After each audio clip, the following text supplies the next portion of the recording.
Hello. Hi. Hi. Hi. We're back. Can you see me? Yes. Perfect. Okay. Connection is slightly off. I'm just going to wait for a bit for it to get better.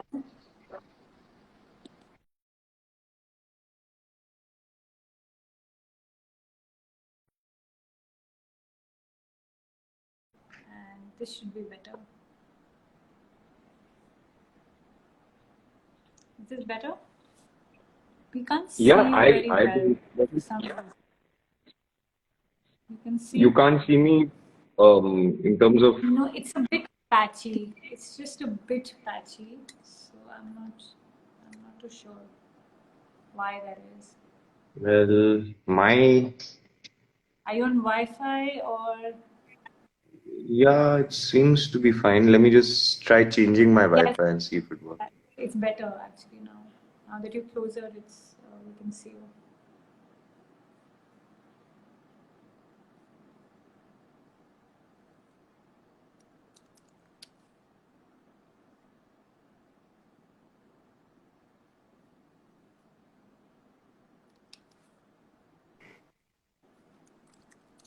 Now, Yeah, much better, much clearer, much clearer. I We can think maybe the.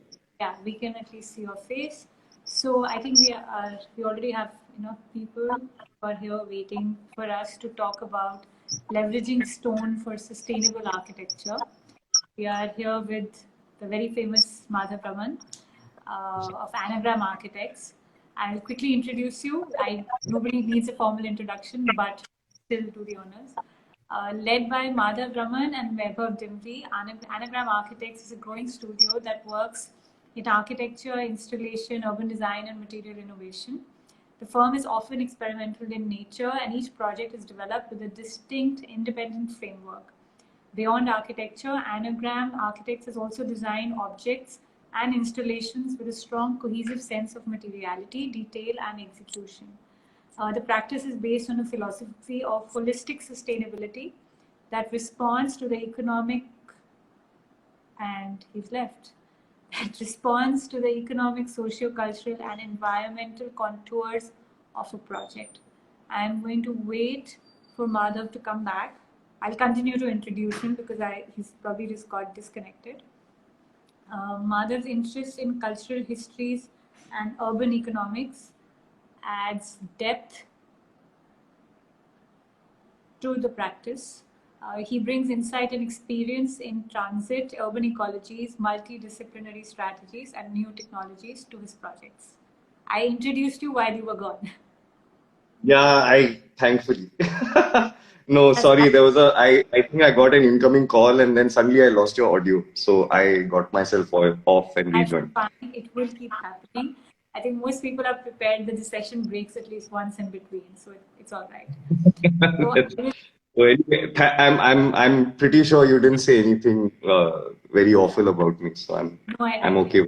I'm kind like yeah. So the last bit is still left, which is Yeah. actually to do more with you. Madhav is an avid cyclist and a swimmer. He regularly guides research, lectures, and writes about design in professional journals as well as mainstream publications. So thank you, Madhav. Thank you for spending some time with us talking about stone and sustainable architecture. The format is that I'll ask you a few quick questions and then we'll address questions from the audience. We'll try keeping it to less than 45 minutes and keeping it really sort of fun and engaging for the audience.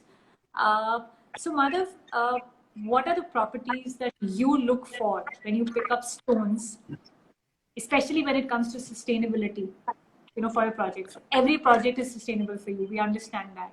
So what are the qualities that you look So, well, in our studio, our one of our main routes into sustainability per se is to try and understand the material, the nature of the material we're using to build with. So, from that perspective, when one looks at stone, the first is the reason for the choice of the stone. I mean, are you picking the stone for its physical properties? Are you picking it for its visual properties? There. various ways in any material performs. So you look at that.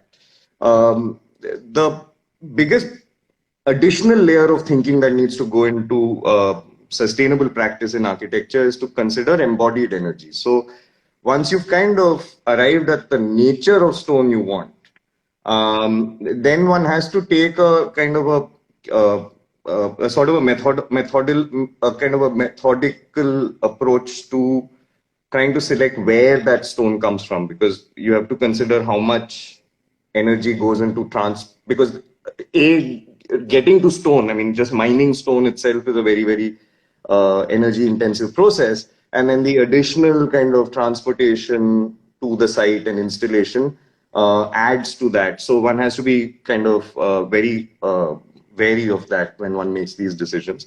So this is the fundamental process through which any material gets selected, stone included. Stone has some very specific properties that help it fit into certain types of architecture for certain reasons. So, are there particular sort of stones that you think are sort of easy to pick out when it's somebody starting out fresh? You always want to pick out stones that are inherently sustainable. So, are there particular Yeah. stones that you think you could sort of pick out? Stone in general as a material, one of the major sustainable, I mean, one of the major parameters, characteristics it has that helps engage with the idea of sustainability is the fact that it has high thermal mass. So all stone generally compared to other general material families tend to take a lot of time to heat up and then spend a lot of time releasing that heat. So they hold a lot of heat inside them. So what that does is it delays the transmission of heat from outside to inside. Or it can be used as a surface that can genuinely seem cooler than the rest of the area around it because of this time lag that gets created. So whether one is thinking of using stones to build like stone masonry walls, or whether one is trying to use it as a flooring surface or as a facade treatment, then in an ideal situation, you want to exploit these qualities of stone. The other physical quality of stone is that it has a very high compressive strength. So immediately it becomes the logical thing to start looking at vertical surfaces in stone, either through masonry or through cladding or something. And it can take in the vertical direction, some load. So these are the factors that start the initial process of thinking about stone. Then, when one is looking at the market of stones and, and you look at it in terms of the kind of geographical variety that India offers, or I should rightly say geological variety that India offers, you get like local stones that have various qualities, behavioral qualities, so on and so forth, that can be exploited. Even aesthetic qualities, because stones, because of the way they formed under the Earth's crust, have different qualities to them in terms of the way they look and the way they react to light. So, yeah. Okay, okay, very interesting. While I mean stones are used for flooring, facade, stairs, cladding, walls. Stone, I mean, inherently, stone is a very versatile material, right? Uh, what are ways in which one can start looking at stone as having the ability to do much more than just being a material for cladding? Yeah, so I think the general tendency in the past, let's say 20 odd years, where one has really started seeing stone being used widely by even folks kind of doing a makeover of a room are willing, because the market has seen a huge influx of stones from various parts of the world, and at various price points, stone is available. So the the thing is that certain qualities, let's say you take kitchens or bathrooms or something like that, as a surface treatment, as a final surface finishing, say granites and marbles and so on and so forth. They work well because those are high performance. You need high performance from your surfaces. So if you're doing a kitchen counter, it should be able to take a knife, it should be able to take spillage, temperature differences, and not show the impact of that so easily. And it should be something that is bacteria proof, can be polished, so on and so forth. These are because of sanitation needs in both kitchens and bathrooms. You'd like material like this. So it's natural to kind of think of stone in these situations as a surface finishing. If you go like a little further down and you say that, okay, bedrooms and living rooms and things like that, given that the kind of climate that we have, which becomes, very sharp winters, very sharp summers, very wet monsoons, available in a large surface, stones can have cooling impacts to the room based on how it's used, how much of that stone actually gets heated up with direct sunlight. So then you start getting into the other factors. In the past 25 odd years, 30 odd years, where stones have really come into the market, they've usually been used purely for their aesthetic reasons. So, marbles become a top pick because, being a because of the kind of nature of the marble itself. It's a kind of a metamorphic rock. So you have crystals of various minerals and, color streaks and veins get formed, which look really amazing when they're polished up and, but earlier, I mean, in the late 90s, mid 90s, up to the mid 90s, you had this entire thing of having sandstones from Rajasthan being finished in this bhuj finish, and they would be used as external cladding for many homes here, especially in Delhi. You'd see that, but that becomes a trend because, again, I mean, stone on cladding on an external surface, beyond just the aesthetic look that it gives you, it can do great, can perform really well in terms of, thermal protection, how much heat actually transmits into the inside of the building.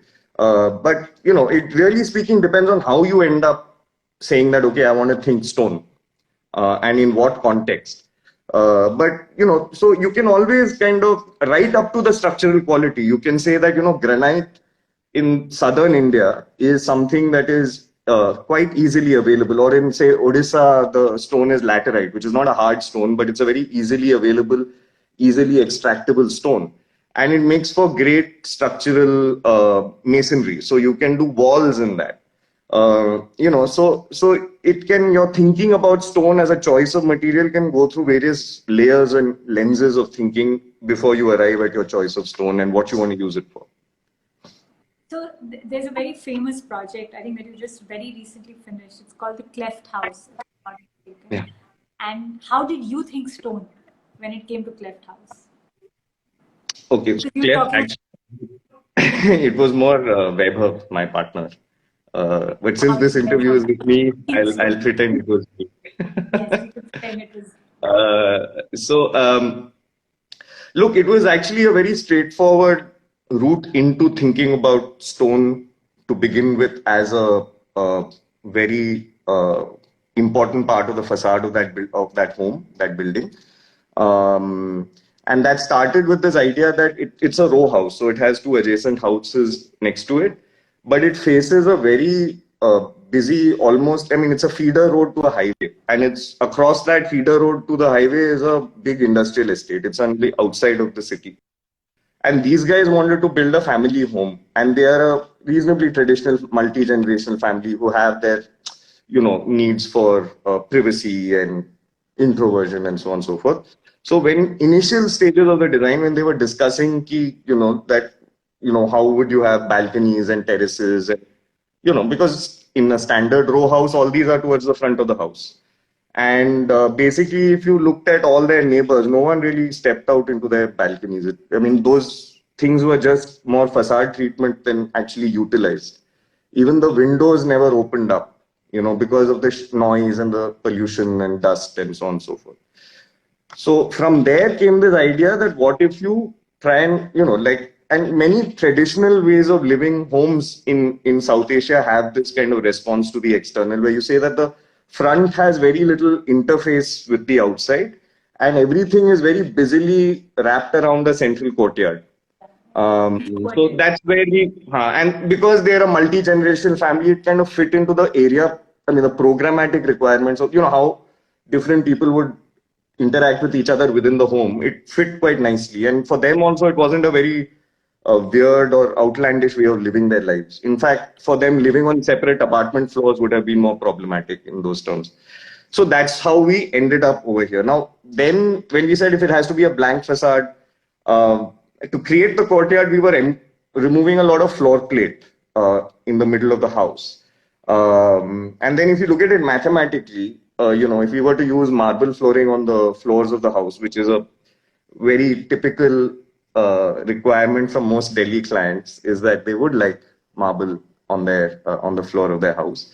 We realized that you'd use much less marble, but to much more dramatic effect if you used it in the facade. So then we started saying, what if we use marble in the facade? Then we got interested in how it started responding to light. And marble, especially these pure white marbles, they have, when they're at a beyond a certain thickness, they start becoming translucent. I mean, thinness. I mean, the slightly thinner you are. So then we said, oh, cool. So then we can start looking at how light passes through marble, or how light bounces off marble. Because I mean, one of the things why the Taj Mahal is such an amazing building is that it has this kind of ethereal glow, this kind of soft light. It's like the world's best place to shoot an Insta video. It's the best lighting. And that marble has that effect, light that bounces off marble just softens up really lovely. And, and we knew that so because of the courtyard, we said, okay, now can we start using this hollow volume in the middle of the house to start inducing some thermal stacking of air, to start getting some passive breezes to flow through the courtyard. Because for us, that courtyard became the heart of the house. So then we put in one vertical air cooling system along the lift shaft. So we started then enhancing the more kind of passive architectural devices to do some level of climatic control in the middle of the house. And so right from the one or two facades, they have dressers against this stone facade. And so over there, we've just let the stone be. So then you get the light so the clothes are backlit by sunlight, as it were. So you get to do interesting things, and then you can play around with these kind of aspects of the stone. So yeah, so that's what we did in Cleft.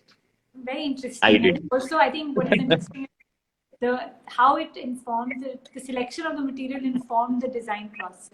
It's not Oh, very something that much was an so. afterthought. So Yeah. I think that's really sort of good Yeah, insight. that's something that we think is like I mean, that's what excites us about working on a project is if you can have these strong connections between choice of, I mean, there's no dictating, there's no perfect material to build with. All materials are good and bad in different ways. And it's like solving a kind of crossword puzzle, then suddenly things fall into place and they all add up and, you start getting some forward movement, the design, the form and things like that. So, could you also, I mean, obviously you've shared this as one example. Sorry, I've lost your voice. Could you share some examples or tips on what to consider when you're doing facades in stone? Can you not hear me at all? I can't hear. I'm going to log off and come back. Shall I do that? Okay, so then everybody please wait because Madhav is going to log off and come back. Can you hear me? Can everybody else hear me? I can't hear you. Can't hear you. If Let me somebody just log off. Shall I log off and come back? just hang on for a minute. I'm asking everybody if they can hear me, and we'll know where the problem is. If somebody can give me a sign, Say that again. whether they can hear me. Can you hear me now? Is it better? It's very, very faint, Tanya. Yeah, but everybody else can hear me. So I will request you to log off and come back, Madhav. Yeah, I'll just do that. Yeah, just give me 2 seconds. Thanks. Yeah. Sorry about this, guys. Madhav is going to be back shortly. And we'll continue the conversation. If there are any questions, please leave them in the comment section. We'll be addressing them shortly with Madhav. If there are any questions for him or on stone, just drop them in.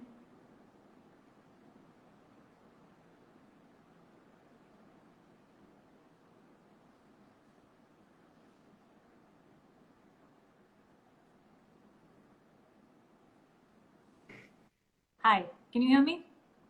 Yes, Great. perfectly. Okay.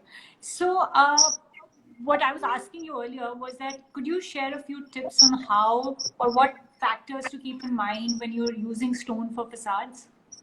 Mm. Lighting Well, is, any of course, very crucial. I mean, you did talk about Yeah, lighting. those are the material itself. Then when you install it, the other factors of the stone kind of come into, you have to consider, um, working on the stone. So for example, stones like marble, granite, you can achieve very, very high levels of precision on them. So you can start looking at how corners happen. You can start looking at how the tile work patterns out. Because then with really high quality stone laying, you can. I mean, the line between two stone panels or pieces is almost invisible. And because of the machining possibilities of stones like marble, you can get into a real precise patterns, precise style work. You can start achieving high quality of workmanship. On the other hand, like more kind of harder stones like granites and um, uh, basalt and things like that. There, because they are very, very hard, workmanship is a little more difficult. The tools really wear out if you're going in for hardcore cutting and stuff. So there's certain basic sort of edging detailing that you can think of when you start using a vocabulary of those types of stones.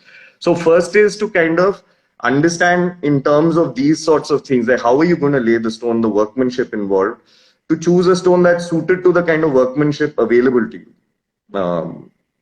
Or even factory work, you can get material, you can use water jets on stones, you can create jalis, you can by hand, by machine. And so those sorts of things start working. The other thing is performance of stone is that based on the nature of the stone. So if it's a sedimentary rock, that's the source of the stone, like say for sandstones, which are very common in the drier, dustier regions of North India, for example. Those sandstones look very pretty.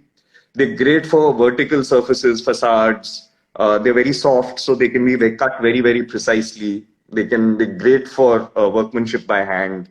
But they don't take spillage very well, so they stain very easily. Yeah. Very often, so another very important characteristic of stone is waterproofness. They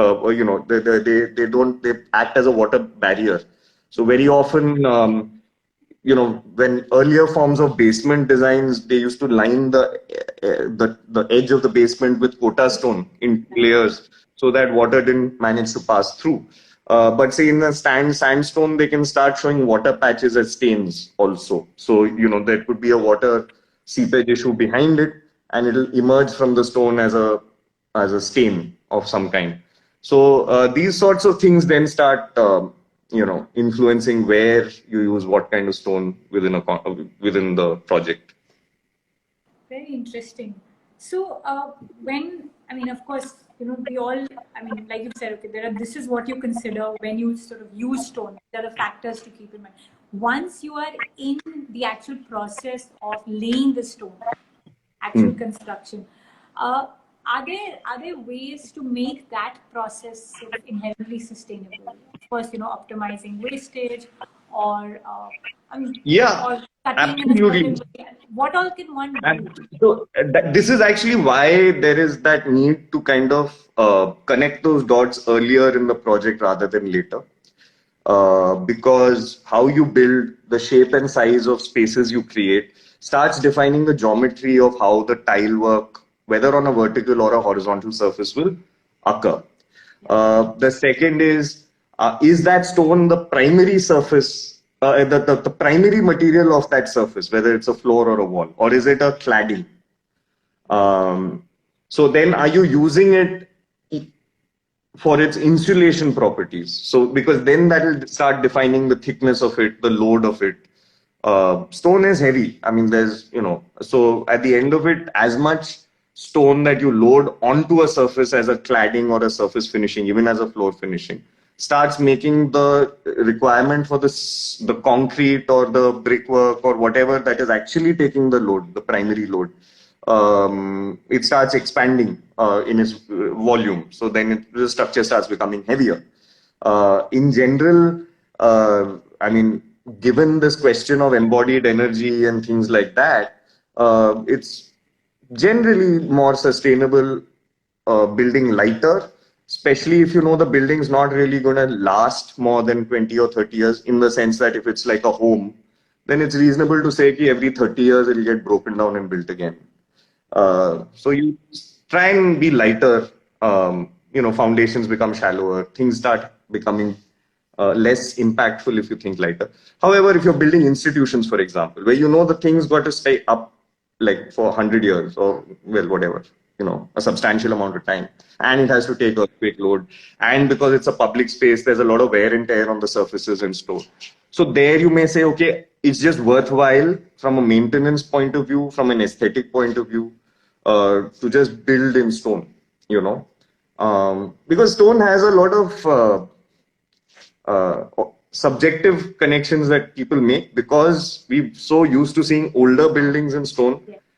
We also tend to see a stone building as being more permanent. So you'll find universities, institutions, banks, they like stone because it represents permanence. Like, they can't be shaken. Yeah. Yeah. So that then becomes a reason why then, stone, it then, even if the building is made out of steel, the facade then becomes stone because then वो लगता है कि हाँ solid है, टिका रहेगा. It brings in an element of trust and legacy, I guess. Yeah, exactly. Typically courts use legislative assemblies. These sorts of places use a lot of stone for those reasons. Okay, fabulous insights, Madhav. I am going to take a few questions from here before I ask you my last two questions for the day. Gautam has asked, are we going to shift from imported to Indian marbles as we boast vocal for local? Well, the calls amongst the kind of proponents of sustainability worldwide, the calls for being local have been going on for now a good 40 years. So, abhi tak to they've been, those voices have been not very up in public domain or discourse. But now it's a mandate. Yeah, I mean, the thing is, the COVID pandemic is a bit of a disruption like nothing. I mean, it's even beyond the kind of disruptions world wars have had. So, and given the nature of the disease, the emphasis on being able to, I mean, so even for us within our studio, we kind of now look at sustainability from the lens of resilience. Because whether it's for climate change reasons or pandemic reasons now or economic reasons before the pandemic, there's always a sense that, we need to create ways in which people can bounce back or ecology can bounce back, so that bounce back kind of attitude has to kind of come in. Now, the fact is, I mean, look at us. We are now having a conversation online, which is accessible worldwide. So if information is available worldwide, and that since colonial times, material has also been kind of globalized, like you'll take indigo from India and sell it in America, so it's from colonial times, now our entire ways of building have been oriented towards the availability of material. No architect today finds themselves, constrained because of, oh, I don't have access to steel or I don't have access to cement. So we're not thinking of building in bamboo because that's the only thing we can build with. So I think what will happen now is that I'm hoping, and we are also striving towards that, is that there'll be a lot more fundamental research in building construction material technology. So you'll start finding ways of building with materials that are available closer to you. So if you look at cement and steel as two basic materials that have been made available throughout the world, like uniformly, wherever you build, at least that much you get. That was not the case, say 100 years back, So I feel that local stones, local material will move forward, but I'm hoping it will happen on the basis of some fundamentally new kind of techniques and technologies of using that material, so that there is a certain freshness and there is a certain kind of innovation involved in the use, rather than just trying to kind of boil it down to just, tile pattern, you know. Sure. Yeah. Okay. We have another question. Would you like to share your process for the material board before presenting it to the client? Process. Well, before presenting it to the client, honestly, Tanya, it's a slapdash just to beat the deadline. There's very little process to that madness. No, but see, we'd like to take our clients along the thinking journey that we like to adopt for the project. So it's not just one mood board. There are it's an evolving mood board that Yeah. even, I mean, mood board just represents a sort of it's a it's a term borrowed from interior design, I guess. But what I'd say is material palette, because even for the construction, you need to have that sort of attitude. And this is what it's going to look like. These are the sizes of the block or It's panels also or like an idea board. It's also yeah, ideas, not yeah. so I much mean, the idea is that you have to you have to kind of work on the narrative of the design along with your client, so you have to develop it by sharing that information on and on. So based on where you are in the project, you kind of explain why you are choosing that material. And it doesn't necessarily only have to do with like building technology. It could be, like I said, banks and this idea of permanence that stone gives, and therefore that's why we feel you should make with stone. And hope, I mean, we'd end up saying something like that in a place where we know that that place is famous for its stone, or its local stone is of very high quality.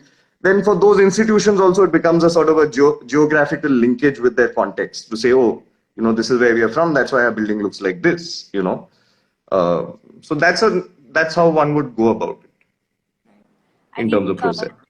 Spaces for Creativity asked that question, and they've asked a follow-up question, which is that you also include aspects like vendors, BOQs, and other things to sort of, give. Cost, yeah. I mean, look, costs, there is financial cost to everything, but just like there are other costs, there is an ecological cost. I mean, you can't build without killing the environment a little bit. It's just not possible.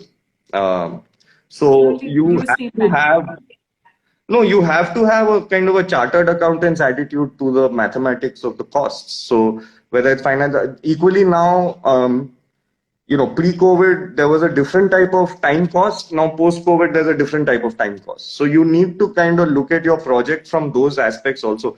Without cost calculations or cost benefit analysis, sustainability is just random jargon. I mean, it's a greenwash. So you do need to have some solid thinking in terms of quantities and uh, estimates and stuff.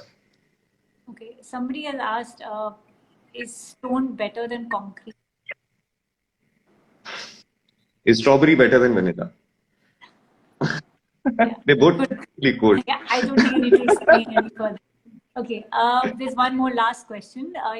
Is there any kind of antivirus, antibacterial stone or slab that you would be introducing in upcoming projects? As people will surely want to have their project sort of virus free.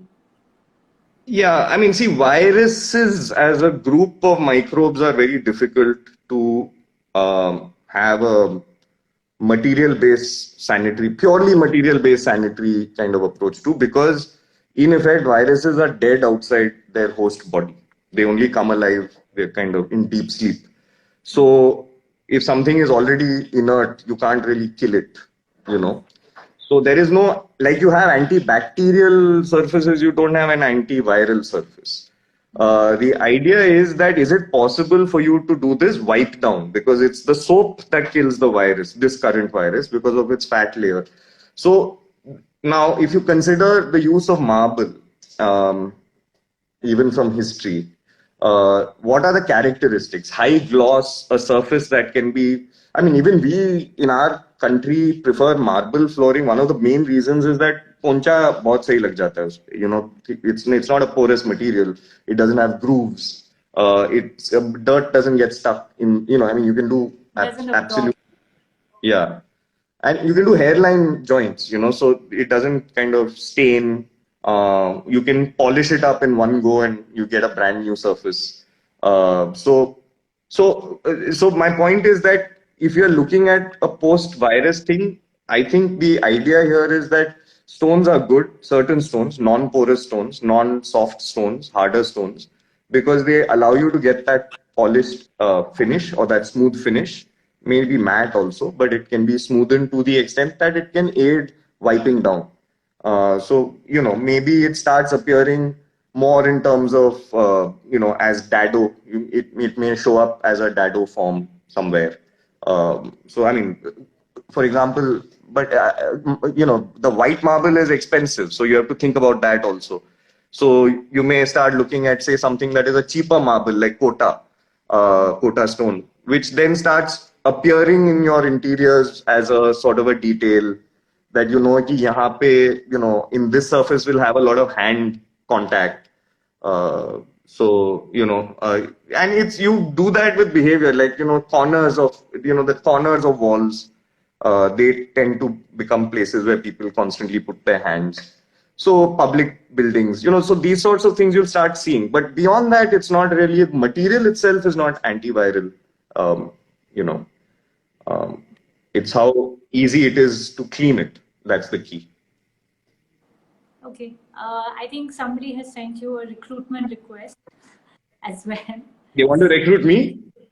I'd be No, happy. somebody wants to get recruited. Somebody wants Oh, to get dear. recruited at your firm. A recent Ah. graduate from this pandemic class 2020. So please consider Oh, is their that what they're calling themselves? They call it the class of the pandemic. clearly that's what. So please consider their application. It's a very sweet request. My last sort of point, last question to you is we're following this hashtag called Let's Talk Design and at A class. So Hmm. what would your sort of one thing for Let's Talk Design hashtag Let's Talk Design would be? What is the tip that you would share with everybody? Let's talk design across the board. I think now as a post-COVID response or in general? How do you mean? In general, it doesn't In have to. general. Acha. I think for a country like India, right, you need to have access to good design. So I would request like anyone who's kind of got a heart for Indian design to try and see if they can, especially young designers, if they can start thinking about how they can operate in smaller towns, in tier two cities, tier three cities, so that access to good design kind of gets spread out and it's not just concentrated in the big cities. Because I mean, I guess this is a COVID sort of related remark because Yeah, that's fine. Yeah, really we wasted a lot of time and effort making, mind-boggling big cities, but that's just a very small percentage of our population that lives there, and it's actually in other parts that we need to right. perform as designers. Yeah. And you can, So I don't I know mean, how that fits into people a found hashtag worthy comment, no, but but I also think make impact, right? The minute you move out of the big cities, the of impact is far. course, of course. And truth be known, having operated in a big city now for what, like 20 years as a like working, I think you get faster results by half, much faster results. So you get that satisfaction of actually seeing the impact of what you're doing more immediately in less urban contexts. Yeah. And if there was one myth that you had to bust about stone, what would that be? Oh man. Okay. I think I'm just gonna say it, even though this is an Yes, say it. Knock yourself A out. class Marvel platform.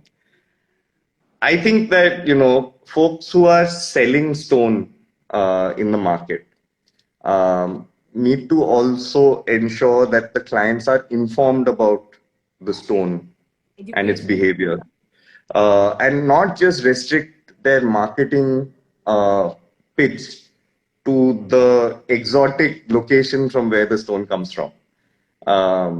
I And this is think at least, actually this conversation is for that, right? It's a knowledge based perfect. platform. The Right, idea yeah. is to disseminate Yeah, information I and think share I more think than just what people yeah. know. See, because every tier two, tier three, even tier three city, all cities in India have a stone market. But if you go there, basically there is no information about the material. How can you sell something that you don't know anything about? That the only thing you know is its rate and its origin. कि ये यहाँ से आया है, फला, Vietnam, Egypt, wherever, but not India. So um, So I very fair think point. that yeah, and I think that look, it's not really a. I mean, it's not like this is some kind of deviousness on their part. It's just responding to the demand so far has been purely for its aesthetics and the fact that you want to say that look, I've spent a lot of money building my home, so I want to use the choicest material and the most exotic thing. And there's no harm selling stuff like that. But if there's a little more information at the point of sale, um, then it makes for a much better use of that material. I just say. So I think somebody has asked a similar question. Deepti, I would request you to go back and maybe hear the conversation again because we've just spoken about the fact that we need to obviously talk about Indian materials far more. Last question for the evening. Uh, Madhav, what is the one stone or marble that you identify yourself? Oh dear. Oh man. I don't know.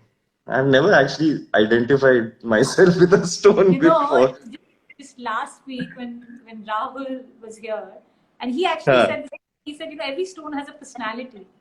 You have to identify with that personality, and I think this is a very pertinent question today. So, what is that one stone or marble that that you identify yourself? Wow. I have no. I mean, I think is Indian, really. I mean, I wouldn't. I like don't know. it be an Indian stone, Okay. right? Why don't you tell me what stone? Not my Huh? test as an architect. So No, but see, I would this is not definitely a say it quiz. would be an Indian stone, right? I don't think travertine, Italian Yeah. travertine would be your stone. So Yeah, it would be actually, you're Indian right. So stone. in Yeah. those So terms, so okay, so I'm okay. Here goes. This is the best that I can come up with on the spur of the moment. I'm South Indian, so it's definitely a peninsular stone. It's one of those really dark granite type, rugged sort of stones that can take a lot of punishment. The white hair is well earned. yeah. And can it can be really classy looking if it's handled well and worked on well, but even if it in its kind of earthy ragda sort of way, there's a certain characteristic to it. So if I Which can is be a truly granite, I'd Madhav, be happy. right? And also South Indian. So Wonderful. Thank you so much. I think that's a perfect end to this conversation. Thank you. Thank you for thank so much thank you. knowledge and so much information and insight from your practice. It was great having you with us. Look forward to catching you on the other side. See you. Cheers, Tanya. Thank you so much, and thanks to A Class also for organizing this. It was Thank really you. nice talk. Thanks. Thanks. Bye. Bye.